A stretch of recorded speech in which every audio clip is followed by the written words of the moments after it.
Kultum. 1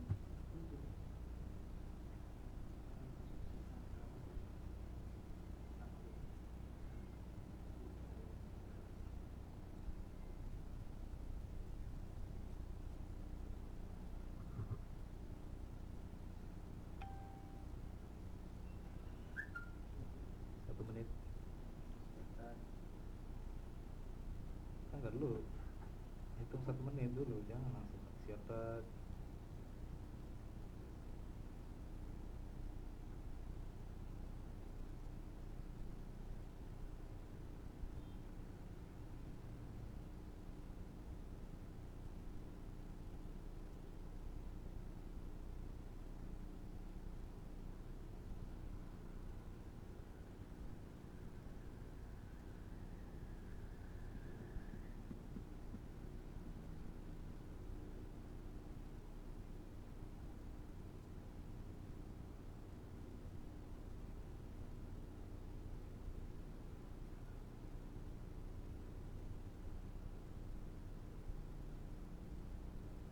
Meraih kesuksesan dia.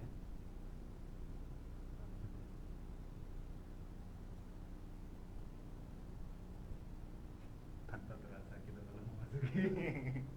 Oh iya, belum jadi.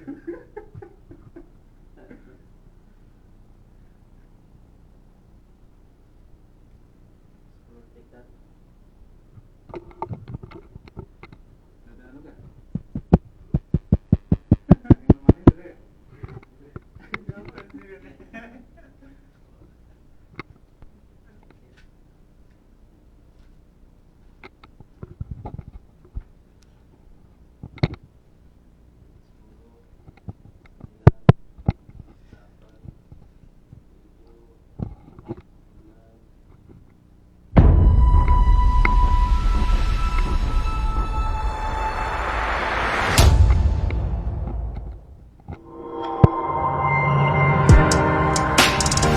Bismillahirrahmanirrahim. Assalamualaikum warahmatullahi wabarakatuh. Alhamdulillahirabbil alamin. Wassalatu wassalamu ala Muhammadin wa ala alihi wa sahbihi ajmain. Pemirsa, sahabat Ar-Risalah yang dirahmati Allah Subhanahu wa taala dimanapun Anda berada, alhamdulillah pada sore hari ini kembali kami hadir di studio Ar-Risalah dan insyaallah disiarkan live di Facebook Ar-Risalah Bro dalam sebuah agenda yakni Oase Ramadan. Dan ini sudah siaran yang edisi yang kedua. Jadi kegiatan Oase Ramadan ini akan dilaksanakan 1 pekan ya, setiap Selasa dan Kamis. Dan insyaallah kami hadirkan ustadz-ustadz yang keren-keren insyaallah. Dan yang keren sudah hadir di tengah-tengah kita atau di pinggir karena saya ini Al-Ustadz Yusuf MPD ya, atau yang biasa kita kenal dengan Al-Ustadz Yusuf Al-Barawi. Kita sapa dulu beliau. Assalamualaikum Ustadz. Waalaikumsalam warahmatullahi wabarakatuh. Alhamdulillah. Gimana?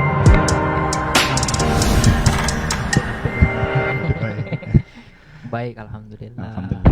Biasa kan kalau Ustadz itu kan alhamdulillah ana bi khair. Apa-apa. Itu bahasa Arab juga gitu. Tanpa kenal. Baik,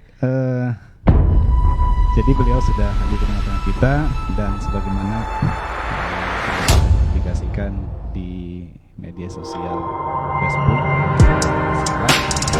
pada sore hari ini kita akan membahas sebuah tema yakni meraih sukses Ramadan, kesuksesan Ramadan ya, pokoknya sukses lah. Ada sukses. Kita harus bisa memanfaatkan setiap hari, setiap jam untuk aktivitas yang bisa mengantarkan atau mendatangkan pahala datang dari Allah Subhanahu wa Ta'ala.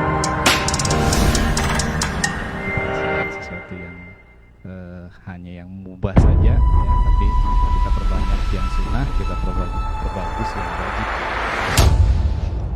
Jadi sebelum kita barangkali nasihat ya atau tips-tips dari Al Ustaz Yusuf Al-Barawi, tips-tipsnya yang gitu ya Ustaz ya. Insya Allah. Gitu dan mungkin perlu kita sedikit ya, lebih jauh mengenal beliau. Jadi beliau ini sebenarnya sudah tidak asing di dunia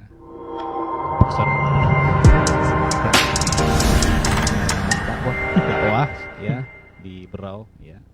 Beliau ini intens mengisi program kantin remaja ya, kajian rutin remaja, dan insya Allah juga di bulan jadi beliau inilah yang sering kita lihat di program kantin remaja, dan beliau juga aktif di pendidikan, beliau dosen juga. Dulu di mana tuh? SMK Farmasi. SMK Farmasi ya. Jadi kalau ngajar di dosen di Poltek Poltek dan masih dosen tetap di STIT, ya, Sekolah Tinggi STIT, Ilmu Tarbiyah. Tarbiyah Muhammadiyah ya. Baik, mungkin sebelum kita nanti bincang-bincang, ada barangkali sepatah dua patah kata yang bisa dibagi di patah-patah lagi. Kita persilahkan ya kepada beliau waktu dan tempat. Tafadhal Ustaz. Baik, syukran Ustaz Mazudi. Bismillahirrahmanirrahim. Assalamualaikum warahmatullahi wabarakatuh. Waalaikumsalam warahmatullahi wabarakatuh. Alhamdulillahirabbil alamin. Shalatu wassalamu ala asrofil anbiya'i wal mursalin wa ala alihi wa sahbihi ajmain. Amma ba'd. Alhamdulillah, puji dan syukur kita panjatkan kepada Allah Subhanahu wa taala. Salawat dan salam kepada Nabi kita Muhammad sallallahu alaihi wasallam. Allahumma shalli wa sallim. Alhamdulillah kita ya sore hari ini bisa berjumpa melalui, kalau dulu kita di radio melalui via udara, sekarang melalui via online ya. Salawat dan salam kepada Nabi kita Muhammad sallallahu alaihi wasallam, karena dengan perjuangan beliau kita dapat mengenal Islam dan dapat menjadikan Islam sebagai pedoman hidup kita. Nah, ini sapaannya apa ini, pemirsa Oase atau apa ini? Sahabat Arisalah. Sahabat Arisalah ya, di acaranya Oase Ramadan ya. Oase itu obrolan asik, se-nya itu seputar. Seputar ya. Jadi Ramadan ya. Dan alhamdulillah pada kesempatan kali ini kita berbincang masalah meraih kesuksesan Ramadan. Nah, oke, sebelum kita meraih sukses bagaimana ya, mungkin kita berbicara dulu masalah seputar puasa ya. Mudah-mudahan lancar semua puasa kita. Amin. Host gimana, puasanya lancar ya? Alhamdulillah, ini hari ke-6. Hari ke-6 untuk yang memulai hari Sabtu. Kalau yang mulai kapan? Sabtu juga ya. Wah, ini yang sahur sebelah. kan? Oh, biasa enggak sahur. Ini yang sebelah ini mempelai prianya tentu kita diwajibkan untuk berpuasa, yaitu bulan suci Ramadan. Ya.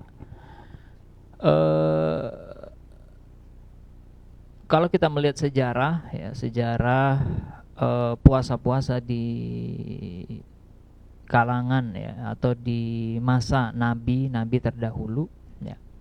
Kan di dalam ayat tentang puasa yang masyhur sekali kita dengar kalau bulan puasa ya didengungkan oleh ustadz dimanapun berada ya. Ya ayyuhalladzina amanu kutiba alaikumusiyam kama kutiba alal ladzina min qablikum la'allakum tattaqun. Saking masyhurnya ayat ini, itu ketika saya di hadapan mahasiswa, ketika sambung ayat ya ayyuhalladzina amanu kutiba, itu semuanya bisa melanjutkan itu. Di anak SMA juga bisa melanjutkan, SMP juga, ternyata anak SD juga bisa melanjutkan, saking masyhurnya ini ayat. Namun ayat la'allakum tattaqun, sebagaimana yang diwajibkan atas kaum sebelum kalian, orang-orang sebelum kalian. Siapa itu? Umat-umat Nabi terdahulu, ya kan? Yang dimana mereka juga diwajibkan untuk berpuasa. Cuma bedanya kita puasanya diwajibkan di bulan Ramadan. Mereka juga berpuasanya macam-macam itu ya. Jadi ada ya umat-umat dahulu puasa juga gitu ya. Puasa juga. Puasa juga. Ya. Mereka ada puasanya sepanjang tahun ya. Kemudian ada Itu yang setahunan udah makan-makan gitu ya. setahun puasanya. Setahun puasanya. Cuma enggak tahu itu Setiap hari pembagian sepanjang tahun ya. setiap hari sepanjang tahun. Ya, Setahun ada ya. yang puasanya itu 2 hari puasa, sehari buka. Nah itu ada. Itu kalau tidak salah Nabi Nuh apa Nabi Isa itu. Kemudian ada yang ya ini juga yang sunnah di kita, yaitu sehari puasa, sehari buka. Sehari puasa, sehari buka. Begitu seterusnya. Oh ini puasanya Nabi Daud. Kemudian ada juga Nabi yang puasanya itu 40 hari. Puasanya Nabi Musa. Ya kan, Nabi Musa itu puasanya 40 hari ya disebutkan. Nah, kita puasanya di bulan suci Ramadan 30 hari. Ya, itu pun kita cuma siang ya kan. Nah, kemudian nah ini yang juga nanti akan kita bicarakan bahwa la'allakum tattaqun ya. Kalau kita berbicara ini kan temanya meraih kesuksesan Ramadan ya. Ketika kita ingin dikatakan sukses, sukses itu kan apa yang kita ingin raih itu terwujud. Nah, itulah yang namanya sukses, ya kan? Kalau kita makin tinggi yang kita inginkan, makin tinggi juga kesuksesan, makin tinggi juga atau makin sulit juga kita capai, kan begitu. Begitu pula kalau kita ingin sukses tapi suksesnya biasa-biasa saja, ya juga kita akan raih ya dengan tidak perlu terlalu bercapek-capek ya kan? Akan tetapi juga kesuksesannya begitu-begitu saja, ya kan? Beda misalnya kalau kita ingin kesuksesan yang luar biasa, ya kan? Ada orang yang ingin sukses di dunia, ya kan? Di dunia saja dia ingin sukses, ya kan? Sehingga dia aktivitasnya senantiasa dunia, ya kan? Kemudian dia bisa raih, ya. Akan tetapi ada juga orang yang ingin suksesnya itu tidak hanya di dunia, akan tetapi juga ingin suksesnya di akhirat. Nah, kira-kira yang mana yang bagus? Sukses dunia atau sukses di akhirat? Sukses dunia akhirat. Dunia akhirat ya. Makanya kalau kita berdoa itu kan Rabbana atina fid dunya hasanah wa fil akhirati hasanah. Ya kan? Kita ingin dapatkan hasanah. Hasanah itu istrinya siapa itu? Hasanah. Siti Hasanah, Nur Hasanah. Siti Hasanah. Kita ingin kebaikan itu ya di dunia dan di akhirat. Ya kan? Sama juga kalau yang dibahas oleh Imam Al-Ghazali, beliau mengatakan tentang as-sa'adah.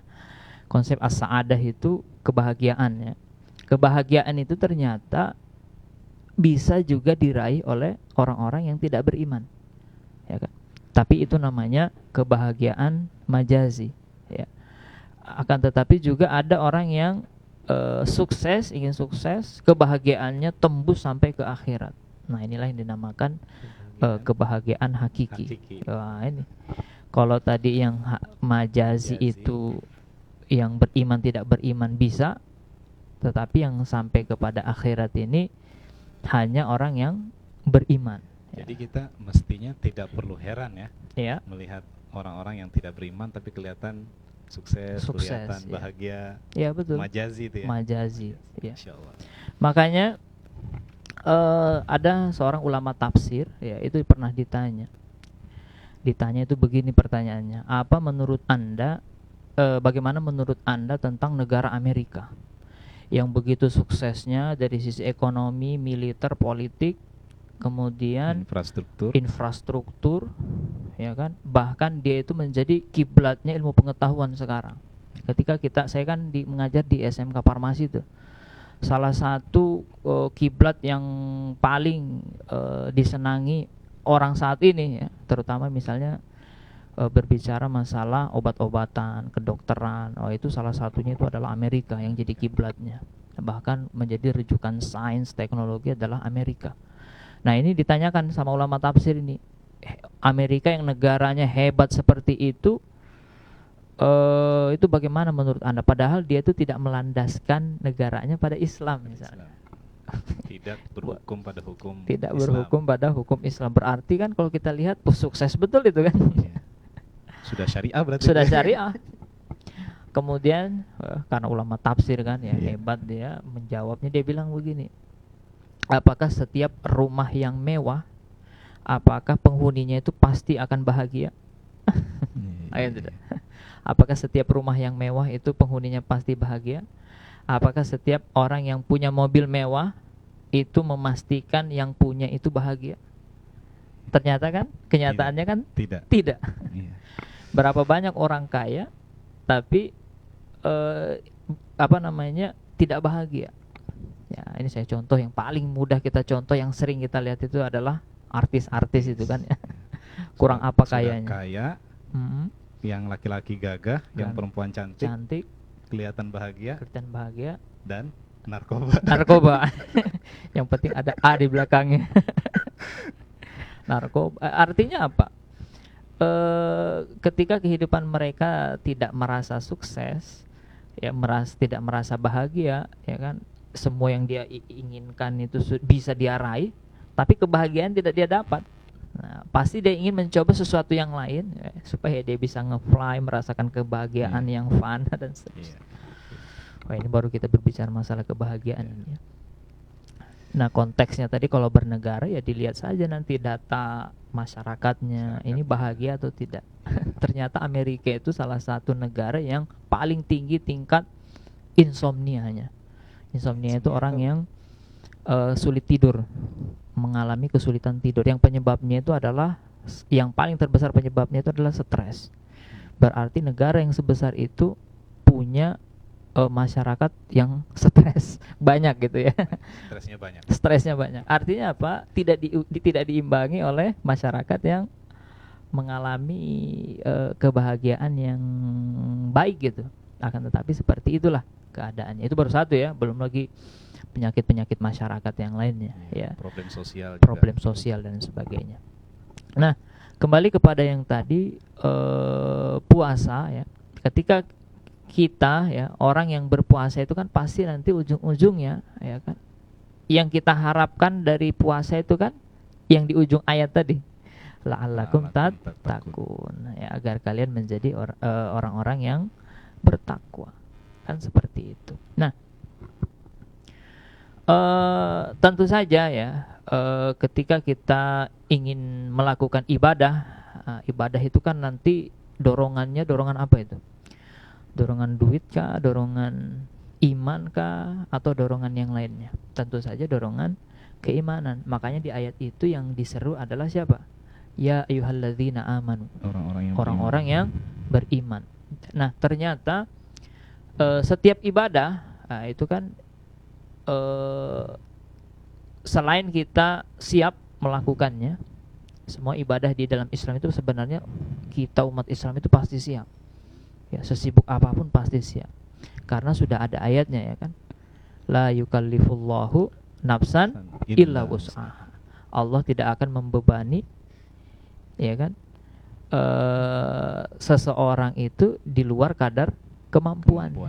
Pasti semuanya itu kita bisa itu. Ya kan? Ya, pasti mampu, pasti bisa. Ya kan? Bahkan untuk melakukan hal-hal yang kalau kewajiban tadi kan pasti kita bisa, ya kan? Begitu pula ketika kita ingin meninggalkan keburukan, kemaksiatan, itu kan mestinya tidak perlu apa-apa kan, ya ditinggalkan aja gitu. Kita mau orang yang minum minuman keras misalnya, ya kan, mudah sekali kan ditinggalkan ya, nggak usah beli minum keras, nggak usah kita ikut minum minuman keras kan begitu. Lebih hemat juga. Lebih hemat juga. Minum air putih. Main air putih lebih sehat, lebih hemat, ya kan? Seperti itu. Minum apa misalnya minum-minuman yang lain yang lebih bergizi, yang lebih enak tapi lebih murah gitu kan. Ya, minuman keras itu kan harganya mahal sekali kan? Mahal ya. Walaupun mereknya miring misalnya, topi miring. Tapi harganya mahal ya. Miring ke atas. Miring ke atas. Begitu kan misalnya kita ingin meninggalkan korupsi, ya udah nggak usah korupsi aja. Mau meninggalkan perbuatan maksiat lainnya, ya tidak usah. Ya. Bahkan ketika kita melaksanakan ibadah, itu kan dijanjikan Allah pahala yang luar biasa, ya kan. Zakat, ya, pahalanya luar biasa, bisa mensucikan harta. Sholat pahalanya luar biasa, ya kan. Kemudian bagi diri kita juga akan mendatangkan kebahagiaan tersendiri kan. Ketika habis sholat itu kan tenang rasanya, enak. Ya seperti itu. Akan tetapi tidak semua yang melakukannya. Kenapa seperti itu? Karena tidak adanya kemauan yang didorong oleh keimanan, ya. Nah, ini membuktikan bahwa setiap ibadah itu selain dia membutuhkan yang namanya kemampuan, juga membutuhkan yang namanya kemauan. Tentu saja dalam hal ini ibadah kita didorong oleh kemauan untuk melakukan kemauan yang didorong oleh keimanan. Nah, seperti itu. Nah, begitu pula ketakwaan tadi. Nah, ini kan yang kita cita-citakan ya, ketika kita ingin mendapatkan kesuksesan Ramadan, ya, mestinya ketika selesai Ramadan kan kita bertambah ketakwaannya, ya kan, ketimbang yang sebelum-sebelumnya, ya. Makanya dalam sebuah ceramah itu ada seorang ustadz, dia mengatakan begini, Ramadan itu ibarat ngecas HP atau ngecas alat-alat elektronik yang butuh cas kan. Nah, sebelum Ramadan itu setelah Ramadan biasanya kan baterainya mulai berkurang. Begitu masuk Ramadan lagi dicas lagi gitu kan, keimanannya, ya kan. Sehingga dia akan mestinya setelah Ramadan itu kan makin casnya makin full kan. Otomatis bertambah, ya, performanya bertambah, ketakwaannya bertambah, ketaatannya juga kepada Allah Subhanahu wa taala bertambah. Mestinya seperti itu, ya kan, kalau kita ingin kesuksesan Ramadan. Jadi ya, sukses Ramadan itu ya kita keluar pasca Ramadan ini keluar menjadi pribadi yang lebih bertakwa kepada Allah Subhanahu wa taala. Ya. Mungkin perlu juga sedikit kita kasih tips, ya, kepada pemirsa di rumah, kira-kira apa yang perlu kita lakukan agar pasca Ramadan nanti dapat itu kesuksesan itu. Ya, sebagaimana tadi yang kita bicarakan ya tentang dorongan, ya, dorongannya itu kan keimanan, ya. Oleh karena itu ya kita mesti memperkokoh keimanan kita, ya kan. Memperkokoh keimanan itu kan kita memperkuat keimanan kita yang pertama kepada Allah Subhanahu wa taala. Orang yang sudah iman kepada Allah Subhanahu wa taala, dirinya itu akan senantiasa merasa dilihat oleh Allah Subhanahu wa taala. Kan ada di dalam hadis itu dikatakan bahwa beribadahlah engkau itu seakan-akan engkau melihat Allah, ya kan. Akan tetapi dan Allah itu melihatmu. Nah, begitulah intinya. Yang jelas Allah itu melihatmu. Berarti itu bagus juga kalau kita tergoda untuk melakukan maksiat, kita ingat itu ya. Nah, ingat bahwa Allah itu melihat kita. Dan orang yang bisa yakin bahwa dia itu dilihat Allah kan orang yang beriman. Ya tidak. Nah, makanya kita mesti menanamkan keimanan yang kuat pada diri kita, ya kan? Keimanan yang kuat. Dan keimanan itu tumbuh ya dengan kita melakukan pengkajian, ya, ngaji, ya kan? Kita keimanan itu bisa tumbuh kan dengan kita melihat apa-apa yang ada di alam ini, ya kan. Itu ketika kita ingin memperkuat keimanan kita kepada Allah, maka kita mengkaji ayat-ayat yang nantinya bisa menimbulkan keyakinan kita kepada Allah Subhanahu wa taala, ya kan. Oke, Ustaz, sebelum lanjut, Ustaz, ini tadi jadi ingat terkait pembahasan keimanan. Iya. di dalam sebuah hadis ya, kalau tidak salah itu kita sering membaca keimanan itu kan kadang-kadang naik, kadang-kadang turun, Iya. ya kan? Nah, apakah seperti itu? Apakah apakah ketika orang tuh pas imannya naik itu dikatakan beriman, atau pas turun dia dikatakan kufur? Kufur.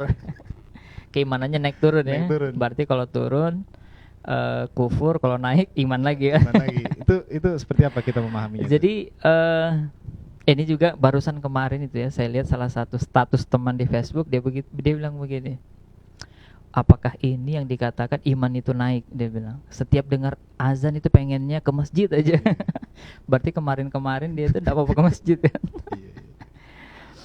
Jadi memang para ulama itu kan dalam apa namanya, yang pertama itu definisinya, definisi iman itu, ya kan.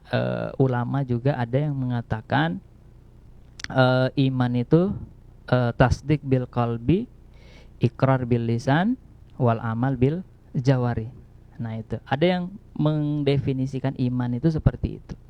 Nah maka hadis tentang bahwa iman itu yazid wa yanqus ya, iman itu naik turun. Nah, naik turun itu yang dimaksudkan itu di mananya? Yang tasdiknya kah, ikrarnya, atau amalnya? Nah kan begitu. Iya. Nah, kalau yang tadi yang dimaksud tasdiknya itu kan bermasalah itu kalau mendefinisikan naik turunnya itu di keyakinannya itu kan. Iya. Karena setiap keimanan itu kan ya bulat gitu kan. Kembali kepada definisi yakin itu sendiri. Yakin itu kan kalau kita persenkan 100%. Berarti kalau kita turunkan berarti jadi 90%. Nah, enggak yakin lagi. Dia jatuhnya nanti bisa ke zon, ke syak atau waham, ya kan? Kalau ingin membahas ini ada kitab itu judulnya Warokot ya, Warokot. Itu membahas usul fikih, juga membahas tentang itu waham. Jadi syak, kalau zon. beriman itu harusnya 100%. 100%. Enggak boleh turun ya. Tidak harusnya. boleh turun. Yakin tuh harus bulat gitu ya. Harus bulat. Nah, jadi yazid wa yanqus itu mestinya kalau memakai definisi yang tadi pertama itu dia jatuhnya nanti ke apa namanya, yang amal tadi. Wilayah amal. Wilayah amalnya itu mestinya. Ya kan? Jadi kalau disebut keimanannya bertambah itu berarti ketaatannya bertambah gitu ya. Ketaatannya, keinginannya, motivasinya makin tinggi, dan dia terus Jadi memperbanyak. walaupun dikatakan iman tuh turun, itu orang tuh tetap beriman sebenarnya, Iya. tapi ketaatannya menurun gitu hasilnya. Ya bisa dikatakan seperti itu. Iya. Ya kan? Akan tetapi sebenarnya kalau kita mau ngambil definisi yang lebih rojih lagi ya kan, iman itu kan mestinya ya sebagaimana yang diucapkan oleh Syekh Taqi dalam kitabnya, dia mengatakan iman itu at-tasdiqul jazm al-mutabiqi lil waqi' an dalil ya. Ini dalil. Pembenaran yang pasti yang bersumber sesuai dengan fakta, bersumber dari dalil ya kan. Nanti kalau kita menggali nanti ada dalil nakli ya, ada dalil akli. Kalau masih dalam jangkauan akal atau indra dia dalil akli, kalau di luarnya dia dalil nakli. Jadi begitu. Jadi ketika kita mengambil definisi itu ya, hadis tentang iman itu naik turun itu jatuhnya nanti kita ya berbicara masalah ketakwaan mestinya ya. Ketakwaan naik turunnya itu ya. Ketakwaan ini kan nanti berbicara dengan ketaatan juga semestinya nyambung di situ. Gitu ya. Bagaimana tadi anunya yang mau didapatkan definisinya itu atau bagaimana? Ya seperti itu tadi. Khawatir nanti ya luar sana ada yang menganggap bahwa kalau orang itu katakanlah mungkin murtad, keluar dari Islam, itu imannya turun. Ya kan? Padahal ya itu nggak boleh ya kan. Iya. Itu besarnya dosa ya, keluar dari Islam itu. Iya, Bahkan riddah. kalau tidak salah hukumannya berat sekali ya. Berat kalau sekali itu. diterapkan hukum Islam itu. Iya. Seperti apa? Dibakar apa gimana? Yang jelas dihukum berat ya kan. Kalau tapi diberi kesempatan kesempatan dulu untuk bertobat 3 hari atau berapa hari gitu ya. Dikasih dialog dulu ya. Dialog, Dikasih penjelasan. dipahamkan lagi Pahamkan ya lagi, kan. ya kan. Kalau masih ngeyel ya kan. Kembali, masih ngucil. alhamdulillah. Kalau dia kembali ngucil. alhamdulillah. Ya. Sehingga Iya. ya tidak ada yang seperti yang viral itu. 300 ayat mau dihapuskan segala macam. Iya, itu imannya berbalik gitu. Berbalik ya. 180 derajat ya. Ya. Masya Allah Ustaz, ini luar biasa ya. Ada lagi Ustaz, mungkin selain kita mengukuhkan keimanan sebagai satu tips yang bisa mengantarkan kita kepada kesuksesan Ramadan yang sifatnya amaliyah, mungkin apa yang perlu kita lakukan Ustaz? Itu yang pertama, keimanan ya. Ya. Dorongan keimanan. Yang kedua, ketika kita ingin melakukan sesuatu itu kan butuh motivasi ya. Motivasi ini ada dari diri kita sendiri, dari dalam, ada dari luar, ya kan. Nah, saya ingat ada seorang ustadz itu dia mengatakan begini. Nah, ini sebenarnya tentang keikhlasan. Ya. Ketika ikhlas itu kan, kalau orang bilang Jawa itu kan ada istilahnya tanpa pamrih. Tanpa pamrih. Tetapi mestinya ikhlas ini juga semestinya bisa juga ada pamrihnya, ya kan? Tapi pamrihnya itu kan kepada siapa kan? Kita mau mengharap apa? Kepada siapa gitu? Pamrihnya itu balasannya. Kepada Allah kah atau kepada yang lain? Kalau kepada Allah tetap dia satu paket ke dalam ikhlas itu. Kan gitu. Orang itu biasanya termotivasi ketika ada hal yang ingin dia dapatkan. Ya, misalnya tadi ini Mas Udin misalnya. Mas Udin, ayo kita kerja yuk. Mas Udin, kita kerja yuk. Pasti dia bertanya dulu kan, kerja untuk apa? Gini-gini. Oh, tapi kalau saya kasih langsung imbalannya, Mas Udin mau uang 5 miliar? Kita kerja di situ yuk 5 miliar. Oh, itu langsung mau kan? Karate. Nah, kan begitu ya, orang itu kalau dimotivasi dengan uang langsung dikasih tahu uangnya sekian, kan? Begitu pula kalau kerja kan ada akadnya di awal kan, gajinya sekian, kamu kerjanya ini gajinya sekian, dikasih tahu di awal kan ya, supaya dia wow, ini kalau gajinya 1 juta tapi kerjanya siang malam, orang kurang tertarik. Tapi kalau di situ dilihatnya 1 M sebulan, kerjanya siang sampai pagi. Pagi sampai pokoknya tidak ada istirahatnya, oh itu akan termotivasi. Nah, di dalam Islam ya kan,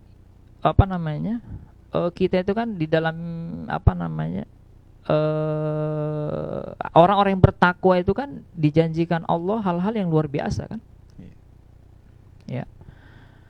Dijanjikan dengan surga ya kan, yang luar biasa, seluas langit dan bumi ya kan. Di ayat itu dikatakan wasari'u ila magfirati mir rabbikum wa jannatin arduhas samawati wal ard, ya, bersegeralah kalian ya gitu kan, kepada ampunan Allah dan kepada surga yang luasnya seluas langit dan bumi. Oh, itu diiming-imingi ya kan.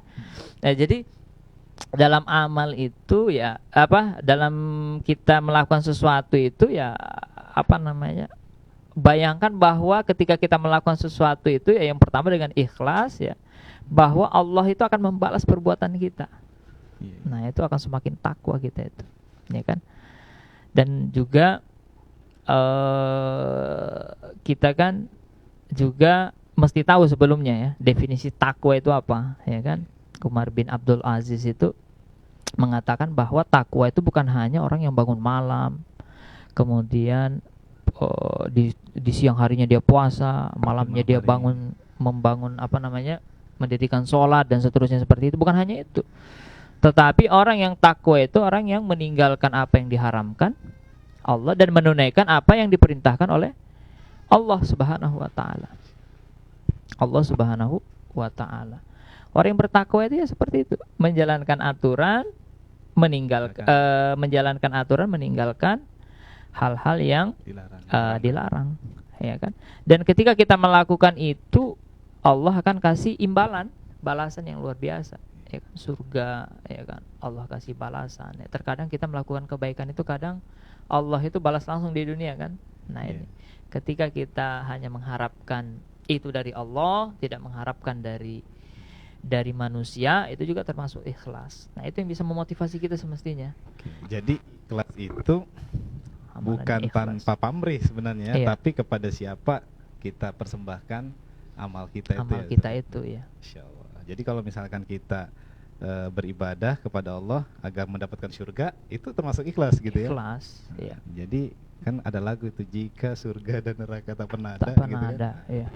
Itu seakan-akan kalau kita ibadah karena takut neraka atau hanya kepingin surga, itu Wah, itu belum ikhlas. Ya. Padahal kita memang diperintahkan gitu kan. Perintahkannya Iya, ada. Allah juga Insya Allah. mengatakan, saya itu tidak butuh apa-apa, yang penting ridha Allah aja. Wah. Kalau kita tanya balik, terus ridha Allah untuk apa? Iya iya iya. Gitu. Tapi Masya ya Allah. makanya ulama itu membagi 3 ikhlas itu. Ada ikhlas yang pertama, ikhlasnya itu memang dia harap ridha Allah, ya kan? Ridha Allah, dia tidak membahas mau apa mau, jadi ridha Allah aja benar. Yang kedua, dia ikhlasnya itu dia mengharap ridha Allah, juga mengharapkan balasan dari Allah. Iya. Seperti itu. Ada juga orang yang melakukan sesuatu dan dia berharap dibalas juga saat itu. Seperti misalnya bersedekah. Ya Allah, saya sedekah ini, ya Allah, penuhi hajatku ya Allah. Sekarang misalnya. Nah, itu kan ingin dibalas di dunia kan. Nah, tapi kata para ulama semua itu dikatakan ikhlas selama dia memintanya itu kepada Allah. Dan yang diminta itu sesuatu yang boleh. Sesuatu yang boleh dan memang sesuatu yang Saya itu pernah dapat Iya. baca di sebuah kitab ya, kalau tidak salah kitab Nizamul Iqtisadi apa seperti ya. Iya. Itu ada yang disebut dengan itu orang yang berperang karena ingin mendapatkan harta, ya kan? Itu bahkan termasuk orang yang mendapatkan 2 kebaikan. Di dunia dia dapat harta, di akhirat dia mendapatkan pahala. Masya Allah. Karena dia meminta sesuatu yang dibolehkan. Dibolehkan Oleh Allah. Ya, luar biasa itu ya. Klop kan nyambung. Klop, ya. Masya Allah. Asal jangan minta bisa, ya Allah setelah ini Allah mudah-mudahan berhasil saya berzina misalnya. Nah, itu ya nggak boleh. Berhasil saya tidak ketahuan puasa saya buka. Nah, ini sesuatu yang diharamkan kan, tidak diperbolehkan. Nah, terus ini Ustaz, kita menjalani ibadah puasa sebaik mungkin, semaksimal mungkin, sudah jelas tujuan kita untuk meraih kesuksesan Ramadan, terus menjadi orang yang bertakwa. Nah, setelah kita keluar menjadi pribadi yang bertakwa, Iya. itu apakah ketakwaan itu hanya untuk kita kah, atau kemudian apa yang bisa kita share lah kepada orang lain gitu? Nah, apakah ketakwaan itu hanya individual saja gitu? Individu. Jadi sebelum saya ke situ, yang pertama tadi yang saya ingin sampaikan bahwa takwa itu kan jelas ya, meninggalkan yang diharamkan, melaksanakan yang diperintahkan. Nah, itu yang dimaksud dengan takwa itu, ya kan? Nah, misalnya yang tadinya dia itu malas sholat, kemudian setelah bulan suci Ramadan, di bulan suci Ramadan dan setelah bulan suci Ramadan dia makin rajin, ya kan? Kemudian dia melakukan yang tadinya misalnya malas-malasan bangun malam, ya kan? Yang malas-malasan baca Quran, rajin baca Quran, ya kan? Walaupun perubahannya itu bukan sekedar terlihat fisiknya gitu. Yang tadinya misalnya kemana-mana pakai Levi's, celana Levi's, habis bulan suci Ramadan kemana-mana pakai baju koko misalnya, atau pakai baju jubah. Tidak sekedar itu, tetapi juga tampilan, ya ibadahnya. Begitu pula dia meninggalkan keharaman, ya riba misalnya. Ketika yang tadinya pakai riba, mestinya begitu selesai Ramadan dia tinggalkan riba kan? Riba dia tinggalkan, korupsi dia tinggalkan, ya termasuk hal-hal yang Allah haramkan lainnya. Ya, apalagi di dalam puasa itu yang halal aja kita disuruh tahan kan, harusnya setelah bulan Ramadan yang haram harusnya ditinggalkan. Nah, gitu. Yang halal aja kita tahan ya kan. Apalagi makan itu kan sesuatu yang boleh, ya kan. Bahkan dalam kondisi tertentu bisa jadi sunnah, bisa jadi wajib. Tapi di bulan suci Ramadan enggak boleh kita. ya, apalagi sesuatu yang haram. Nah, begitu pula misalnya ada pembatal puasa. Pembatal puasa itu kan salah satunya ketika dia melakukan hubungan suami istri, ya kan? Suami istri aja dilarang, padahal boleh. Apalagi sama orang lain kan begitu. Nah itu ya, apalagi nanti di luar bulan suci Ramadan, maunya itu hal-hal itu harus ditinggalkan, ya kan? Nah, apakah kesolehan kita, ketakwaan kita itu hanya pada diri kita sendiri gitu kan? Kita tidak share. Ya mestinya seperti itu. Makanya semestinya yang baik itu kan maunya bukan hanya individunya, ya kan? Mestinya kalau dia apa namanya, kan ada teorinya itu ya, dia mengatakan begini, orang itu kalau sudah jadi sholat semuanya di masyarakat itu kan jadi mestinya kan baik semua Baik kan. semua, gitu. Masyarakatnya harus disebut masyarakat yang baik, gitu. Masyarakat yang baik kan, masyarakat yang baik. Tapi ternyata kalau kita berbicara masyarakat itu kan bukan hanya berbicara semua orang sholat, ya kan? Karena di dalam masyarakat itu pasti ada yang namanya hukum, ya kan? Ada sesuatu yang dipegang bersama, ya kan? Ada sistem dan seterusnya begitu, ya kan? Makanya mestinya bukan hanya kita masyarakat, ya pemimpin ini juga mestinya mengerti gitu loh. Dengan puasa ini kan mewujudkan ketakwaan tuh. Berarti dia juga sebagai pemimpin misalnya, itu mesti juga takwa gitu kan. Takwanya kita sebagai individu kan ketika kita melaksanakan amal-amal. Tetapi begitu kita berbicara pemimpin, ya bagaimana juga nanti dia bisa menerapkan kepemimpinan yang sesuai dengan aturan Allah. Kan seperti itu, mestinya seperti itu. Dan kita juga kalau pemimpin kan punya tugas untuk mendorong masyarakatnya agar berbuat baik, ya kan? Kita juga sebagai masyarakat punya tugas untuk dakwah, ya kan? Ya, mestinya yang tadinya kita itu malas-malasan dakwah, juga mestinya ketika sudah selesai bulan Ramadan malah rajin berdakwah kan begitu. Harus semakin semangat. Habis semangat ya, mengingatkan orang lain, ya kan. Kemudian juga salah satu aktivitas kita kalau kita berbicara dalam konteks negara, kita juga wajib, ya kan, punya kewajiban untuk apa? Menegur, mengingatkan. Ya makanya ada hadis itu, salah satu jihad yang paling utama itu adalah ketika menegur pemimpin yang zalim kan, yang tidak menerapkan hukum-hukum. Iya, makanya kemarin itu ada beberapa perkara yang rasanya masih menjanggal dan belum selesai, Ustaz. Iya, ya. Kalau di surah Al-Baqarah 183 itu kita diperintahkan untuk berpuasa, ya. Kutiba alaikumusiyam. Siap. Lompat ke belakang 4 ayat itu kutiba alaikumul qisas. Rasanya kalau secara individual kita mau mengkisas orang nggak bisa gitu kan? Itu. Nah, penjelasan berikutnya seperti itu. Jadi clear sekarang kalau masyarakat itu kemudian bisa menjalin interaksinya di tengah-tengah masyarakat dengan syariah, ya kan, mengambil hukum-hukum Islam, pemimpinnya juga mau menerapkan hukum Islam, yang seperti itu bisa terrealisasi, Ustaz. Terrealisasi. Ya, karena itu kan ayat yang ayat, ya kan, di dalam Al-Quran juga sama, bahkan redaksinya sama, masa nggak bisa kita laksanakan gitu kan? Laksanakan. Jadi seakan-akan kita bisa memilih puasa aja gitu kan, ya. kita nggak usah gitu kan. Makanya di dalam Al-Quran itu kan ada ayat inna sholata tanha anil fahsya'i wal munkar, ya kan? Sesungguhnya sholat itu bisa mencegah perbuatan yang fahsya dan munkar, ya kan? Fahsya itu menurut beberapa tafsir dikatakan perbuatan-perbuatan yang sifatnya itu maksiat tapi dalam bidang pergaulannya antara perempuan dengan laki-laki. Itu fahsya. Fahsya itu perbuatan yang buruk yang sifatnya kalau kita bahasakan itu ya mengarah kepada zina lah, ya kan. Wal munkar, ya, mungkar itu ya kemungkaran secara global, secara umum. Apapun yang berbuat perbuatan maksiat itu kemungkaran, ya kan.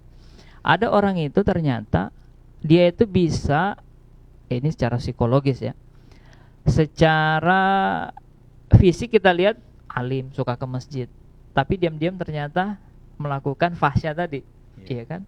Dia bisa menghindarkan dirinya dari minum-minuman keras, dia bisa menghindarkan dirinya dari judi, tapi ada dosa yang tidak bisa dihindari misalnya, ya kan? Contohnya fahsya itu tadi. Ya, saya pernah meneliti beberapa berita, ya, jadi berita tentang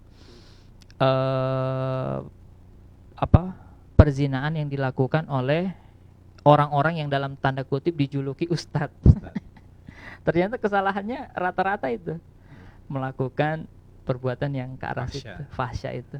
Tapi dari sisi yang lain dia bisa melakukan yang ada sebenarnya ada satu sisi lain, orang yang kelihatan itu nggak alim banget gitu, bahkan preman. Ya. Tapi dia bisa menjaga dirinya dari fahsya itu. Tapi giliran minum-minuman, judi, ya kan? Makanya pernah dengar enggak ya?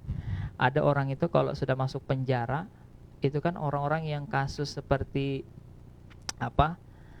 Orang-orang yang kayak mencabuli anak segala macam itu kan dibully tuh kalau di penjara, ya kan? Preman-preman ini merasa geram gitu. Tapi kalau kita lihat fisiknya preman ini kan bukan ustadz, bukan apa. Dia gergetan dengan melihat orang-orang yang melakukan fahsya itu tadi kan, sekalipun tadi dalam tanda kutip ada label ustadz di depannya. Nah, ternyata sholat itu bisa mencegah dua-duanya, antara yang fahsya dengan mungkar. Tetapi perlu kita ketahui lagi bahwa ada lagi tugas yang lain, bukan hanya sholat gitu kan. Makanya kita itu disuruh untuk mencegah kemungkaran kan. Kalau kita nggak bisa rubah dengan tangan, rubah dengan lisan. Kalau tidak ada yang full iman itu adalah dengan hati. Jadi kemungkaran Mas itu Udin, juga mau dengan apa? dengan hati. Ternyata ada orang itu juga ya, kalau kita lihat hubungkan dengan itu, orang-orang yang melakukan kesalahan itu bukan hanya masalah sholat, ya kan? Tetapi juga karena hukumnya juga begitu. Ada misalnya orang rajin sholat berkerudung juga, tapi melakukan riba misalnya. Karena di tengah-tengah masyarakat itu riba itu seakan-akan boleh aja gitu. Ya kan? Begitu pula orang-orang yang misalnya kelihatan rajin sholatnya, rajin puasanya, tapi dia buka aurat misalnya. Ketika dia buka aurat kan ada yang marahi, tidak ada yang razia juga. Ya kan? Nah, ini adalah dosa-dosa ya yang ada kesempatannya karena hukumnya tidak diterapkan gitu. Padahal dijelas di dalam Islam itu kan diharamkan. Begitu mungkin. Baik, padahal pemimpin kita, pejabat-pejabat kita ini kan kebanyakan muslim, Ustaz ya. Iya. Dan tentunya insya Allah mereka puasa juga. Puasa. Ya kan? Ya, kita kan mendorong ya supaya hukum-hukum Islam itu bisa diterapkan. Iya. Ya, kita selalulah mengetuk pintu hati mereka supaya berhukum dengan hukum Allah Subhanahu wa taala. Apalagi pasca Ramadan kan mereka suasananya suasana ketakwaan. Ketakwaan gitu ya. Mestinya. Dan luar biasanya sebenarnya saya baca hadis ini yang sering kita baca nih Ustaz. Hadis tentang 7 golongan yang akan mendapatkan naungan di hari yaumala zilla illa zilluh. Itu yang pertama itu imamun adil. Dan disebutkan penjelasannya yang disebut imamun adil itu adalah imam yang menerapkan hukum-hukum yang Allah Subhanahu wa taala turunkan. Ya. Karena lawan dari adil itu zalim. Makanya di dalam Al-Qur'an disebutkan wa man lam yahkum bima anzalallahu faulaika humudz zalimun. Barang siapa yang berhukum ya tidak dengan yang Allah Subhanahu wa taala turunkan, dia termasuk orang-orang yang zalim. Jadi kalau kita menerapkan hukum Allah itu sebenarnya kita akan mendapatkan predikat pemimpin yang adil. Dan pemimpin adil itu yang pertama kali akan mendapatkan naungan Allah. Ya kan? Dan naungan Allah itu mungkin sekarang kalau kita cerita seperti ini seperti biasa aja, Ustaz. Tapi sebenarnya itu realitasnya nanti itu orang ya dengan berbagai macam latar belakang kemaksiatan dan latar belakang keimanannya ya kan. Itu ada yang jarak matahari dengan kepalanya itu sejengkal, ada yang sehasta, ada yang sedepak, bahkan ada yang sampai keringatnya itu menenggelamkannya itu. Dia. Dalam keadaan seperti itu kan pasti kita akan membutuhkan naungan Allah gitu Allah, ya kan. Dan kesempatan sebenarnya menjadi pemimpin itu menerapkan hukum Allah gitu ya. Apalagi pasca Ramadan ini. Ya, harusnya kita mewanti-wanti sebenarnya penguasa kita menjadi penguasa yang bertakwa. Sebagaimana kita sering berdoa apa tuh doanya? Waj'alna lil muttaqina imama ya. Kita berharap dijadikanlah kepada kami ini orang-orang yang pemimpin yang bertakwa. Takwa. Baik Ustaz, ini sepertinya waktu kita tidak lama lagi sampai kita juga menunggu nanti insya Allah waktu berbuka ya. Closing statement Ustaz. Ya. Ya, sebelum kita tutup. Jadi kembali kepada ayat di awal tadi ya ayyuhalladzina amanu kutiba alaikumul kok saya mau nyebutnya kisos karena semangat di akhir tadi ini membahas yang sifatnya ketakwaan. Kalau ada ketakwaan individual, ini ketakwaan struktural. Jadi ketakwaan itu ya segala lini kan begitu. Ya. Bahwa ketika kita puasa diwajibkan bagi kita puasa itu ya di akhir ayat itu diberitahukan oleh Allah ya difirmankan oleh Allah la'allakum tattaqun supaya agar kalian ya menjadi orang yang bertakwa.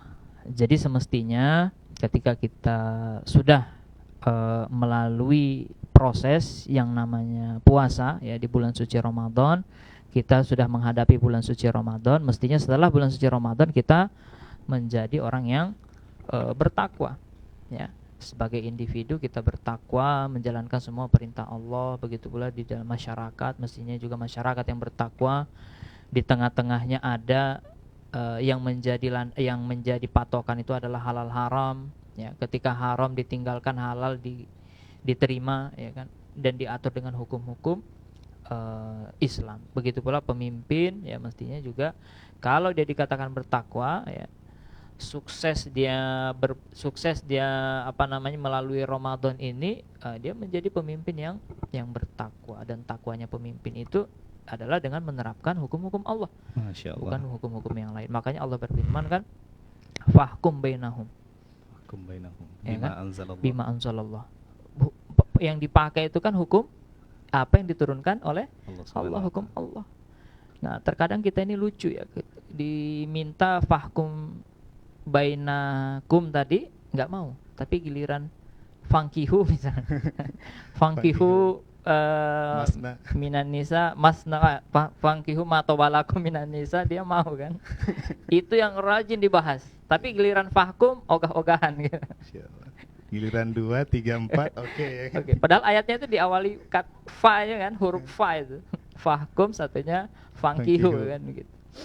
Ya mestinya ya ketika Allah menyeru kepada kita untuk menggunakan hukum Allah, ya yang digunakan hukum Allah. Ya, dan tugas kita sebagai masyarakat mengingatkan. Mudah-mudahan setelah bulan suci Ramadan nanti ya, dan kita mendapatkan kemenangan. Dan ingat, kemenangan itu bukan hanya orang yang mengenakan yang serba baru, ya kan, pakaian baru, rumah baru, mobil baru, istri yang lama tapi semuanya bukan serba baru, akan tetapi orang yang mengenakan pakaian takwa pada dirinya ya. Dan orang yang takwa itu tadi sekali lagi adalah yang dia gunakan adalah kalau tadi dia pemimpin ya, dia menggunakan hukum-hukum Allah. Tugas kita masyarakat mengingatkan ya, mendakwahkan bahwa ini loh hukum dari Allah, ini yang mesti ya, itulah bertakwa. Jadi takwa itu bukan hanya takwa individual tapi takwa secara struktural gitu. Masya Allah. Itu mohon maaf kalau ada kekurangan, kesalahan. Ya. Luar biasa obrolan kita sore hari ini, pemirsa ya, sahabat Arisalah dimanapun antum berada ya.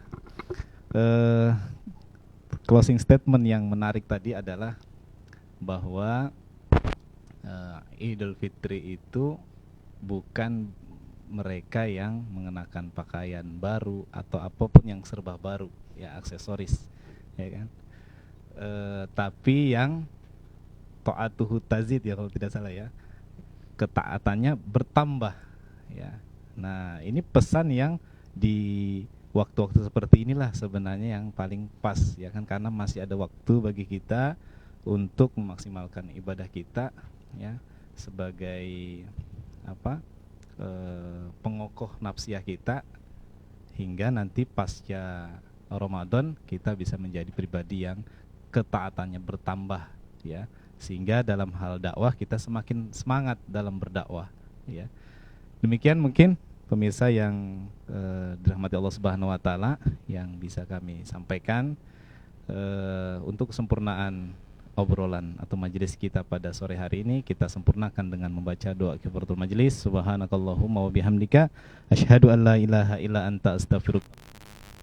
Hadanallahu wa iyyakum ajmain. Assalamualaikum warahmatullahi wabarakatuh.